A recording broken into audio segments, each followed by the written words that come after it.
সন্তান আল্লাহ তাআলার পক্ষ থেকে এক বিশেষ নিয়ামত। এই নিয়ামতের মর্ম শুধুমাত্র তারাই বুঝে যাদের ঘরে সন্তান নেই। রাসূল সাল্লাল্লাহু আলাইহি ওয়াসাল্লাম আমাদের সন্তানদেরকে উত্তমভাবে প্রতিপালন করতে বলেছেন এবং তাদেরকে উত্তম শিক্ষায় শিক্ষিত করতে বলেছেন। কেননা একজন নেক সন্তান হলো বাবা মায়ের জন্য পৃথিবীতে রেখে যাওয়া সর্বোত্তম সাদাকা। রাসূল সাল্লাল্লাহু আলাইহি ওয়াসাল্লাম বলেছেন, মৃত্যুর পরেও মানুষের যে আমলগুলো চলমান থাকবে তার মধ্য হতে অন্যতম একটি হলো ওয়ালাদুন সালিহুন ইয়াদউ লাহ, সেই নেক সন্তান যেই সন্তান বাবা মায়ের মৃত্যুর পরে তাদের জন্য দোয়া করবে। প্রিয় বাবা মায়েরা, আপনারা কি দুনিয়াতে এমন কোন নেক সন্তান রেখে যাচ্ছেন যারা আপনাদের মৃত্যুর পর নামাজ পড়ে আপনাদের জন্য দোয়া করবে, যারা আপনাদের মৃত্যুর পর আপনাদের জন্য দান সাদাকা করবে? আপনারা কি এমন কোন আল্লাহভীরু সন্তান রেখে যাচ্ছেন যারা আপনাদের মৃত্যুর পর আপনাদের মাগফিরাতের জন্য প্রভুর দরবারে কাকুতি মিনতি করবে, যারা আকাশের দিকে দুহাত তুলে চোখের পানি ছেড়ে দিয়ে বলবে, রব্বির হামহুমা কামা রব্বায়ানি সাগীরা, হে আমার প্রতিপালক, আপনি আমার বাবা মায়ের প্রতি অনুগ্রহ করুন যেভাবে শিশুকালে তারা আমার উপর অনুগ্রহ করেছিল। প্রিয় বাবা মায়েরা, আপনারা যদি একজন নেক সন্তান গঠন করতে পারেন তাহলে সেই সন্তানের সকল নেক আমল আপনার আমল নামায়ও লিপিবদ্ধ হবে। আপনার মৃত্যুর পরেও আপনার নেক আমল বন্ধ হবে না। আপনার সন্তান জীবনে যত ওয়াক্ত নামাজ পড়বে, যত পরিমাণ দান সাদাকা করবে, যতগুলো রোজা রাখবে, যতবার হজ করবে, যত ভালো কাজ করবে, সকল ভালো কাজের সমপরিমাণ সওয়াব আপনার আমল নামায়ও লিপিবদ্ধ হবে। কেননা আপনারাই তো আপনাদের সন্তানদের উত্তমভাবে প্রতিপালন করেছেন, তাদেরকে দ্বীনের পথে চলতে শিখিয়েছেন।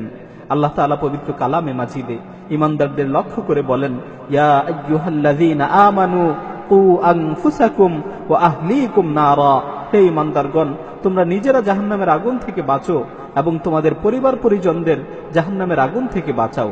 আল্লাহ তাআলা এই আয়াতে শুধুমাত্র নিজেদের বাঁচতে বলেননি, বরং পরিবারকে জাহান্নামের আগুন থেকে বাঁচাতে বলেছেন। প্রিয় বাবা মায়েরা, আপনারা এমন এক সময়ে আপনাদের সন্তানদেরকে প্রতিপালন করছেন যখন সর্বত্রই ফিতনার ছড়াছড়ি।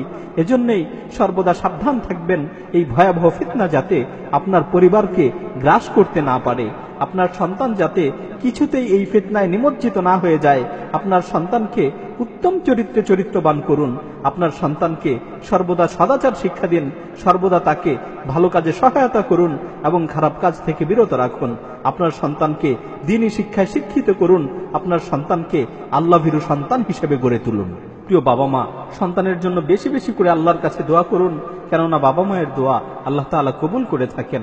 আপনার সন্তানের জন্য হালাল রিজিকের ব্যবস্থা করুন, তাদেরকে কখনোই হারাম রিজিক খাওয়াবেন না, কেননা হালাল রিজিক অন্তরকে পুত পবিত্র রাখে আর হারাম রিজিক নিজের অজান্তেই অন্তরকে মেরে ফেলে।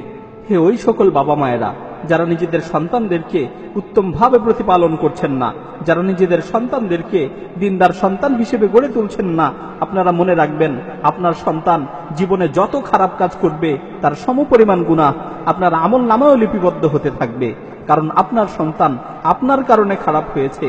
আপনি আপনার সন্তানকে দিন শেখাননি, আপনি আপনার সন্তানকে দিনই পরিবেশে লালন পালন করেননি। কিয়ামতের দিন আপনাদের আদরের সন্তানেরা আপনাদের বিরুদ্ধে অভিযোগ করে বলবে, হে আমাদের প্রতিপালক, আমরা খারাপ হওয়ার পিছনে মূল কারণ হলো আমাদের বাবা মা। আমাদের বাবা মা আমাদের দিন শেখায়নি, তারা আমাদের কোরআন শেখায়নি, তারা আমাদের জন্য গানের টিচার রেখেছিল, তারা আমাদের জন্য নাচের টিচার রেখেছিল, কিন্তু কোরআন শিখার কোনো ব্যবস্থা তারা আমাদের জন্য করেনি।